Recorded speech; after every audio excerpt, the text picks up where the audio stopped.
25 లక్షల మంది విశాఖ ప్రజల కోరిక నెరవేరిందని టీడీపీ అధినేత చంద్రబాబు పుట్టినరోజుకు విశాఖ వాసులు అంతా కలిసి చారిత్రాత్మకమైన తీర్పు ఇచ్చారని విశాఖ జనసేన కార్పొరేటర్ పీతల మూర్తి యాదవ్ అన్నారు. విశాఖ పౌర గ్రంథాలయంలో ఏర్పాటు చేసిన మీడియా సమావేశంలో ఆయన మాట్లాడుతూ ప్రజాస్వామ్యుతంగా, చట్టబద్ధంగా, రాజ్యాంగబద్ధంగా కూటమి విజయం సాధించిందన్నారు. ఆంధ్రప్రదేశ్లోని 5 కోట్ల మంది ప్రజలు సైతం సంబరాలు జరుపుకున్నారని తెలిపారు. జగన్ అరాచక పాలన పోయి 9 నెలలు అయిన తర్వాత సరికొత్త అభివృద్ధి జీవీఎంసీలో రావడానికి పురుడు పోసుకుందని సంతోషం వ్యక్తం చేస్తున్నారు. గులివింద గింజకి నల్లమచ్చ గురించి తెలియదు అన్నట్టు వైసీపీ నాయకులు ఇప్పుడు ప్రజాస్వామ్యం దారుణం లాంటి మాటలు మాట్లాడుతున్నారని, 2019లో వైసీపీ అధికారంలోకి వచ్చిన వెంటనే జనసేన పార్టీ నుంచి గెలిచిన ఒకే ఒక్క ఎమ్మెల్యే రాపాక వరప్రసాద్ వైసీపీలోకి తీసుకెళ్లినప్పుడు అప్రజాస్వామ్యం కాదా అని నిలదీశారు.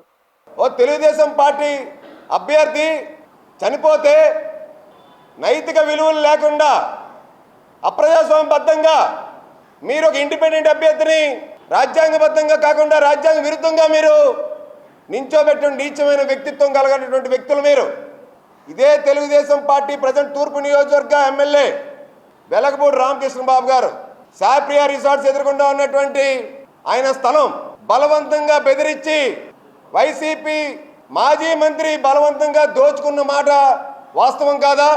అప్పుడు అది మీకు అప్రజాస్వామికం అనిపించలేదా? మీకు సాక్షాత్తు గీతం కాలేజ్ మీ అందరికీ తెలుసు. గీతం విద్యా సంస్థలకి విజయసాయి కసాయిరెడ్డి, విశాఖ కసాయిగా ఉన్నటువంటి విజయసాయి రెడ్డి అప్పుడు అర్ధరాత్రి మీద బుల్డోజర్లు పెట్టి కొన్ని వందల మంది పోలీస్ అధికారులు పెట్టి, రెవెన్యూ అధికారులు, జీవీఎంసీ అధికారులు పెట్టి ఇదే విశాఖ ఎంపీ భరత్ గారు చెందినటువంటి గీతం కాలేజు రక్షణ గాడుల్ని కూల్చివేయలేదా మీరు? అప్పుడు మీకు అప్రజాస్వామికం అనిపించలేదా? మీరు ఇవాళ అప్రజాస్వామికం గురించి మాట్లాడుతూ ఉన్నారు. South MLA Janasena party Vamsikrishna Srinivas Yadav ఆయన్ని మేయర్ చేస్తానని చెప్పి, మేయర్ పదవి ఇస్తానని చెప్పి 21వ వార్డులో కార్పొరేట్గా నించోబెట్టి గెలిచిన తర్వాత నిండు సభలో ఇదే జీవీఎంసీ కౌన్సిల్లో ఆయన్ని మీరు మభ్యపెట్టి మోసం చేసి ఒక బీసీ యాదవ్ని మోసం చేసినటువంటి చరిత్ర అప్పుడు జగన్మోహన్ రెడ్డికి మాజీ మంత్రికి గుర్తు రాలేదా? అప్పుడు మీ నైతిక విలువలు ఏమైనాయి? ఇప్పుడు మీరు నైతికత గురించి మాట్లాడుతున్నారు. ఇప్పుడు అప్రజాస్వామ్యం అనేటువంటి మాటలు గుర్తుకొస్తూ ఉన్నాయి.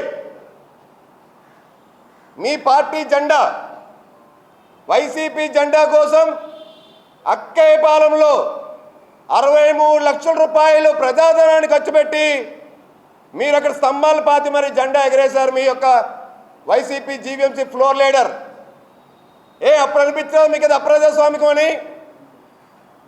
అభివృద్ధిని చూసి కార్పొరేటర్లు కూటమి పార్టీలోకి వస్తుంటే ఎందుకు వైసీపీ నేతలు ఇవాళ ఇష్టానుసారంగా ఉచ్చనీచాలు మరిచి మీరు ఎందుకు ఇలా మాట్లాడుతూ ఉన్నారు? అసలు ఎందుకు కార్పొరేటర్లు కానీ రాజకీయంగా భవిష్యత్తు ఉన్న వాళ్ళు వైసీపీలో ఎందుకు ఉండాలి? ఋషికొండ భవనాన్ని కట్టి వందల కోట్ల రూపాయల ప్రజాధనాన్ని దుర్వినియోగం చేయడానిక సైలెంట్గా బాబాయిలు లేపేసి ఏ కేసులు లేకుండా సంవత్సరాల తరబడి సానుభూతి పొందాలనేటువంటి ప్రయత్నం చేయడానిక మీరు మీ పార్టీలో ఉండాలి? బూమ్ లాంటి బ్రాండ్లతో మద్యాన్ని అడ్డగోలుగా దోచుకొని వందల వేల కోట్ల రూపాయల కుంభకోణానికి పాల్పడినటువంటి మీ పార్టీలో ఉండాలని అడుగుతున్నాం. అసలు ఎందుకు వైసీపీలో ఉండాలని కోరుకుంటూ ఉన్నారు? ఇదే ఇన్ఛార్జ్ మంత్రిగా ఉన్నటువంటి మాజీ మంత్రి కన్నబాబు ఏ పార్టీలో ఉన్నాడండి? ఆయన రాజకీయ ప్రస్థానం ఏ పార్టీలో ఉంది? ప్రజారాజ్యం